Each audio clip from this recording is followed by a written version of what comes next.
கர்த்தராகிய இயேசுவின் இனிமையுள்ள நாமத்தில் நான் உங்களை வாழ்த்துகிறேன், வரவேற்கிறேன். இந்த நாடுகளில் தேவனுடைய வார்த்தையுமாய் உங்களோடு கூட ஆயிருக்க கர்த்தர் கிருபை செய்திருக்கிறார். அவர் உண்மையான தேவனும் நம்மை ஆசீர்வதிக்கிறவரும் நம்மோடு கூட இருக்கிறவருமாயிருக்கிறார். இன்னைக்கு வசனங்கள் கேட்கிறதுக்காக தேவன் நமக்கு கிருபையை கொடுத்திருக்கிறார்.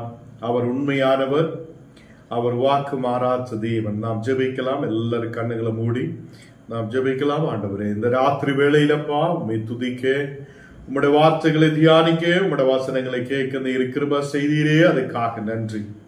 எல்லா எதிர் சக்திகள், பலவீனங்கள், அந்த காலத்தின் போர்களை இயேசுவின் நாமத்தில் நாங்கள் எரிச்சு மாற்றி ஜெயமடைக்கிறேன். இந்த நேரத்தில் கர்த்தரே, உமது கரம் எங்களை தொடுதகவைக்காக ஸ்தோத்திரம். உமது தேவ கரம் எங்களை தொடட்டும். ஆண்டவரே, எங்களை வழி நடத்துதவர் நீரே, பாதுகாக்குதவர் நீரே. ஆண்டவரே, இன்னைக்கப்பா காலையிலிருந்து இதுவரைக்கும் நீர் பாதுகாத்தீரே, அதுக்காக நன்றி. உம்முடைய பிரசனத்தால் நீர் எங்களை நிரப்பி ஆசீர்வதித்து வழி நடத்தின கிருபைக்காக ஸ்தோத்திரம். இன்னைக்கு ஆண்டவரே, இந்த வசனங்களை கேட்கிற ஒவ்வொரு மக்கள் மேலும் உமது பிரசனம் இறங்கி வருது வைக்காக ஸ்தோத்திரம். ஒரு வல்லமை உண்டாகப்படட்டும். தேவி வியாதிகள் இயேசுவின் நாமத்தில் குணமடையப்படட்டும். கர்த்தரே, எல்லா நிலையிலும் இந்த மக்கள் ஆசீர்வதிக்கப்பட, தேசத்தில் உயர்ந்து வரப்பட, தெய்வீக சிந்தனையோடு தெய்வீக அன்போடு முன்னாடி கடந்து செல்ல நீர் கிருபை செய்யும். இன்னைக்கு வர வேண்ட மக்களுக்காக ஸ்தோத்திரம். எல்லா இந்த மக்களும் கடந்து வர ஆண்டவரே நீர் கிருபை செய்ததுக்காக ஸ்தோத்திரம். எல்லா பலவீனதைகளை மாற்றி நீர் எங்களோடு கூட இருக்கும். வந்திருக்கிற ஒவ்வொரு பிள்ளைகளையும் அவங்களுடைய குடும்பங்களையும் நீர் சமாதானத்தோடு, சந்தோஷத்தோடு, மகிழ்ச்சியோடு நீர் வழி நடத்துதகவைக்காக ஸ்தோத்திரம். எல்லா மக்களையும் நாங்கள் கர்த்தராகிய இயேசுவின் நாமத்தில் ஆசீர்வதித்து ஜெபிக்கிறேன். தேசத்தில் ஆசீர்வதிக்கப்பட்ட மக்களாய் உயர்ந்து வரட்டும். இயேசுவின் நாமத்தில் தனபிதாவே, ஆமேன், ஆமேன். கர்த்தர் நம்மோடு கூட இருந்து நம்மை ஆசீர்வதிக்கிறவராய், நம்மை பலப்படுத்துகிறவராய் அவர் நம்மோடு கூட இருக்கிறார். இன்னைக்கு நான் வசனத்திலிருந்து தியானிக்கலாம். எசையா 64 அதிகாரம் അതിന്റെ 12ാമത്തെ വസനം നാം വാസിக்கலாம். യെശയ്യാ 64 அதிகாரம் അതിന്റെ 12ാമത്തെ வசனம். இங்கு வசனத்தில் சொல்லுகிறார், நாங்களோ உலகத்தின் ஆவியை பெறாமல் தேவனால் உங்களுக்கு அருளப்பட்டவைகளை அறியும்படிக்கு தேவனிலிருந்து புறப்படுகிற ஆவியை பெற்றோம். இங்கே கர்த்தருடைய வார்த்தை நம்மோடு கூட சொல்லுகிறது, ஞானம் நீங்களும் இந்த உலகத்திலே ஆவியை பெறாமல். அப்போ உலகத்தில் ஒரு ஆவி இருக்கிறார். அப்போ அந்த உலகத்திலே ஆவியை பெறாமல் ஞானம் நீங்களும் தேவனால் நமக்கு கொடுக்கப்பட்ட, தேவனால் அருளப்பட்ட அந்த தேவனில் இருந்து வருது. எங்க இருந்து வருது ஆவி? நமக்கு தேவை தேவனில் இருந்து வருத ஆவியை நாம் பெற்று கொண்டிருக்கிறோம் என்று சொல்லப்படுகிறார். இங்கு 1 கொரிந்தியர் 2 அதிகாரம் അതിന്റെ 12ാമത്തെ வசனத்தில் நாம் வாசிக்கும் போது இந்த வசனம் நமக்கு அங்கே பார்க்க முடியுது. கர்த்தருடைய பிள்ளைகளே, நாம் தேவனிலிருந்து பெற்றுக்கொள்ளுத மக்களாய் மாற்றப்படணும். யாரிலிருந்து பெற்றுக்கொள்ளணும்? தேவனிலிருந்து பெற்றுக்கொள்ளணும். எப்படிப்பட்ட ஆவி? 2 விதமான இங்கே துராவிகள் இருக்கிறார், பரிசுத்த ஆவியும் இருக்கிறார். அப்போ நாம் சாத்தானோட ஆவியை அல்ல பெறுதது, நாம் தேவனிலிருந்து புறப்படுகிறதா ஆவியை பெற்றிருக்கிறோம் என்று சொல்லப்படுகிறார். அப்ப இன்னைக்கு கர்த்தருடைய பிள்ளைகளை, இயேசு உங்களை நேசிக்கிறார். கர்த்தர் இந்த உலகத்தில் நம்மை தேடி வந்திருக்கிறார். அவர் அதே எல்லா மகிமையிலும் அதே வல்லமையிலும் இருக்கிற ஒருவர். அவரால் சகலவும் உருவாயிருக்கிறார். அதே தேவன் இந்த உலகத்தில் பரிசுத்த ஆவியாலே மரியாவுக்குள்ள அதை கடந்து வந்து அவர் பரிசுத்த ஆவியாலே நமக்காக ஒரு மாம்சமாக இந்த உலகத்தில் கடந்து வந்திருக்கிறார். அவர் இந்த உலகத்தில் வந்து கஷ்டப்பட்டு பாடுபட்டு அதை நமக்காக ஆணிகளால் அறையப்பட்டு அதை மரித்து அடக்கப்பட்டதுக்கு அப்புறம் அவர் உயிர்த்தெழும்பும் போது, அவர் உயிர்த்தெழும்பி 40 நாளுகளோடு நம்மோடு அதை உயிரோடு இருக்கிறார் என்று ஓரோ வசனங்களாலும் தேவனுடைய வார்த்தைகளாலும் அதை அங்கே உள்ள மக்களையும் சீஷர்களுடைய முன்னாடி அவர் தெரியப்படுத்தி அவர் முன்னாடி கடந்து சென்றிருக்கிறார். அப்போ மரித்து மண்ணின் அடியில் இருக்கிறவர் அல்ல, மரித்து அடக்கப்பட்டு எங்கேயோ காணாமல் போனவர் அல்ல. அவர் மரித்து அடக்கப்பட்டு 3ஆம் நாள் அதை உயிரோடு எழும்பி அவர் உலகத்திலே சகல மக்களுக்கும் நான் உயிரோடு இருக்கிறார் என்று சொல்ல வெளிப்படுத்தின தெய்வம். அதனாலதான் நாம் இந்த கர்த்தரை நம்பிக்கை வைக்கிறார். அவர் உயிர் தெழும்பியதுக்கு அப்புறம் 40 நாளுகளோളം இந்த உலகத்தில் அவர் இருந்து நான் உண்மையாய் உயிர் தெழும்பி இருக்கிறார், உயிரோடு இருக்கிறார் என்று சொல்லப்பட்டிருக்கிறார். தேவ பிள்ளைகளே, அவர் இந்த உலகத்திலிருந்து பரலோகத்துக்கு எடுக்கப்படும் போது அவர் நமக்கு சொல்லி இருக்கிறார், நான் உங்களுக்காக ஒரு ஆவியை அனுப்புகிறார், பரிசுத்த ஆவியை உங்களுக்காக அனுப்புகிறார். அப்போ பரிசுத்த ஆவியே நமக்காக அனுப்பப்பட்டிருக்கிறார். அப்ப இந்த நாளுகளில் ஞானும் நீங்களும் பரிசுத்த ஆவியை பெறணும். பரிசுத்த ஆவின்னா அது தேவனில் இருந்து புறப்படுகிற ஆவி. அப்ப இன்னைக்கு என்ன கேட்குத கர்த்தர் பிள்ளைகளே, நாம் சமாதானம் இல்லாத கஷ்டத்தோட பாரத்தோட கண்ணீரோடு இருக்கும் போது நாம் இயேசு கிட்ட வருகிறார். ஆண்டவரே, எனக்கு ஒரு விடுதலை தார், என்னுடைய குடும்பத்துக்கு ஒரு விடுதலை தார் என்று சொல்லும் போதும் அவர் நம்முடைய ஜெபத்தை கேட்கிறவராய் இருக்கிறார், நமக்கு ஒரு விடுதலை அனுப்புதவராய் இருக்கிறார். ஏனென்றால் நாம் இன்னைக்கு பரிசுத்த ஆவியால் நடத்தப்படுத மக்களாய் இருக்கிறார். அப்போ நமக்குள்ள தேவனுடைய ஆவி இருக்கிறார், நமக்குள்ள தேவனுடைய ஆவி இருக்கிறார்.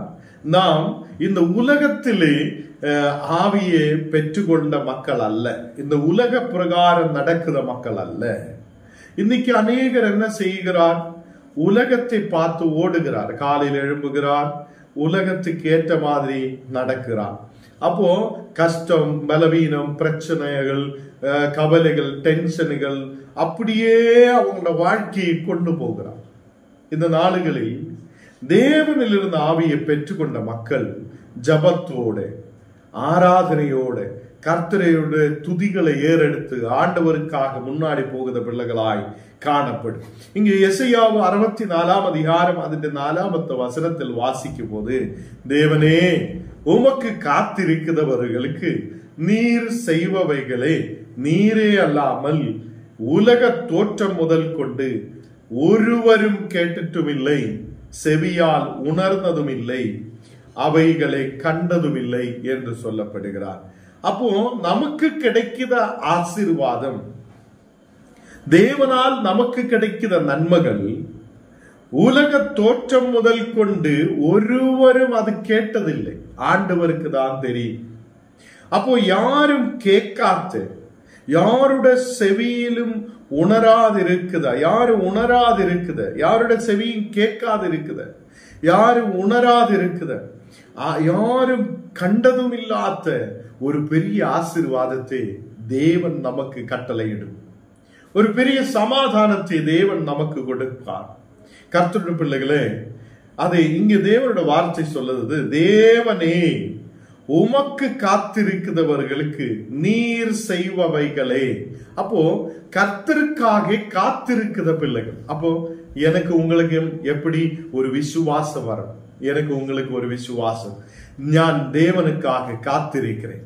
தேவனே, நீர் என்னுடைய குடும்பத்துக்கு ஒரு விடுதலை தார், என்னுடைய பிள்ளைகளுக்கு ஒரு விடுதலை தார், என்னுடைய மக்களுக்கு ஒரு விடுதலை தார், என்னுடைய அம்மாவுக்கு ஒரு விடுதலை தாரும், பிள்ளைகளில் ஒரு விடுதலை தாரும் என்றெல்லாம் சொல்லி நாம் இயேசு கிட்ட வந்து ஜெபித்து காத்திருக்கும் போது அவர் செய்பவைகளே யாரும் பார்த்ததில்லை, யாருடைய செவியிலும் கேட்டதில்லை, யாரும் உணர்ந்ததில்லை, யாரும் கண்டதில்லாததுமான பெரிய ஒரு ஆசீர்வாதத்தை இயேசு நமக்கு கட்டளையிடுவார்.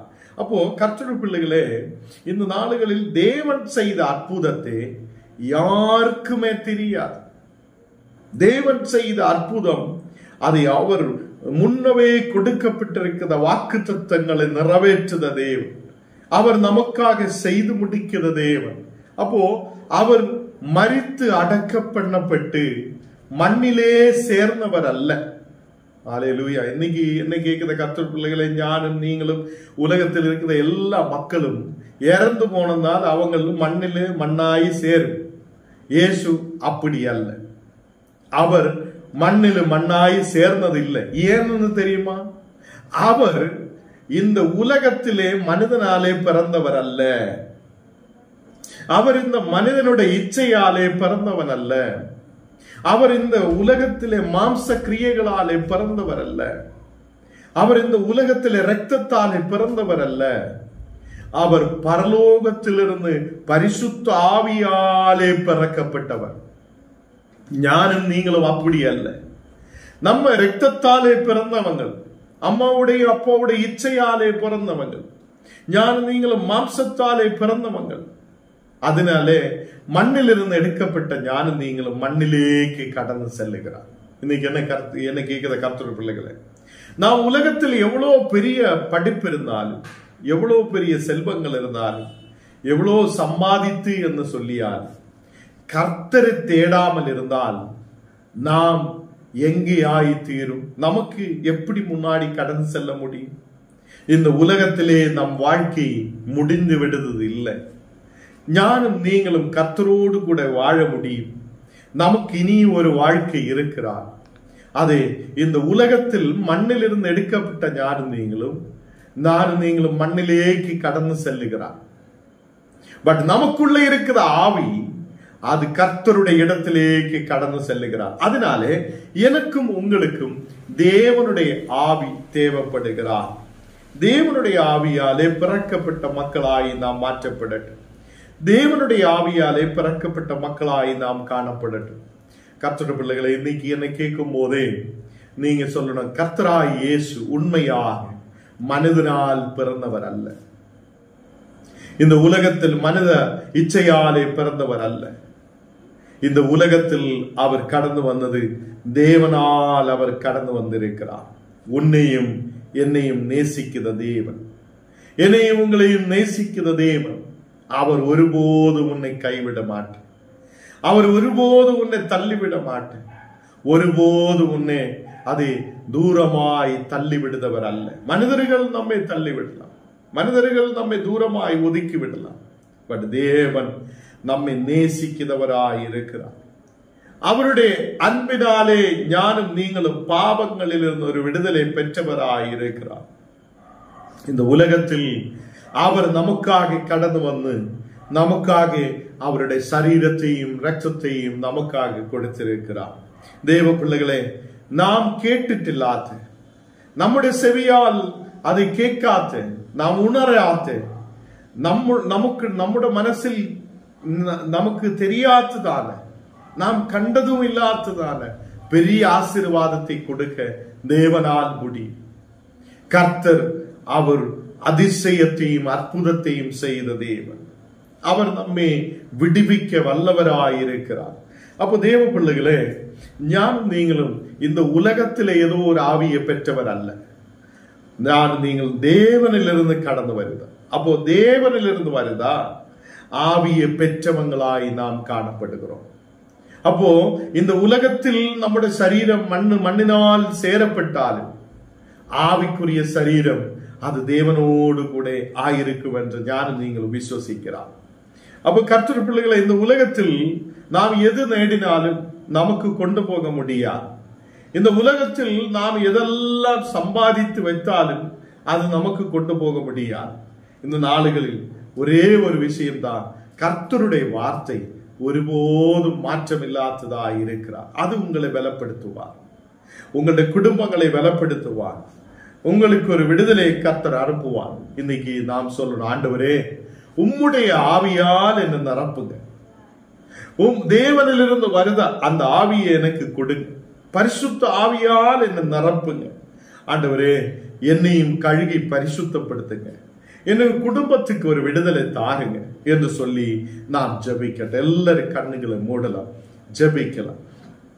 ஆண்டவரே, இந்த ராத்திரி வேளையில் அப்பா கடந்து வந்திருக்கிற ஒவ்வொரு மக்களுக்காக ஜெபிக்கிறேன். இன்னைக்கு அவங்களோட வீடுகளிலிருந்து இந்த வசனங்களை கேட்கிற எல்லா மக்களையும் உம்முடைய கரத்தில் ஒப்பு கொடுக்கிறேன். தேவனே, நாங்கள் இந்த உலகத்திலே ஏதோ ஒரு ஆவியை பெறுத மக்கள் அல்ல. நாங்கள் தேவனிலிருந்து வருத அதை பரிசுத்த ஆவியை பெற்றுக்கொள்த மக்களாய் இருக்க நீர் எங்களுக்கு கிருபை செய்ததுக்காக ஸ்தோத்திரம். இன்னைக்கு கடந்து வந்திருக்கிற, புதுசாய் கடந்து வந்திருக்கிற அந்த மகளுக்காக, குடும்பத்துக்காக விசேஷமாய் ஜெபிக்கிறேன். அந்த மகளிட மேல் கர்த்தருடைய வல்லமை இப்போது ஊற்றப்படட்டும். தேவனே, அவங்களோட மனதுகளில் இருக்கிற மன கவலைகளை நீர் மாற்று. அந்த குடும்பத்துக்கு ஒரு விடுதலை கொண்டு நிரப்பும். தேவனே, இந்த மக்களுக்கு சந்தோஷமும் மகிழ்ச்சியும் நீ கொடுக்கிறதுக்காக ஸ்தோத்திரம். அவங்களுடைய எல்லா தேவைகள் நீர் சந்திக்கப்படட்டும். இன்னைக்கு வந்திருக்கிற ஒவ்வொரு மக்களையும் நீர் தொடுதகவைக்காக ஸ்தோத்திரம். ஆண்டவரே, படிக்கிற பிள்ளைகளுக்காக ஜெபிக்கிறேன். புத்தியால் ஞானத்தால் நிரப்பும். நல்ல நிலையில் படிக்க ஞானத்தோடு இந்த நாடுகளில் எக்ஸாமுகள் எழுதப்பட உன்னதமான வெற்றி எடுக்கப்பட நீர் கிருபை செய்யும்.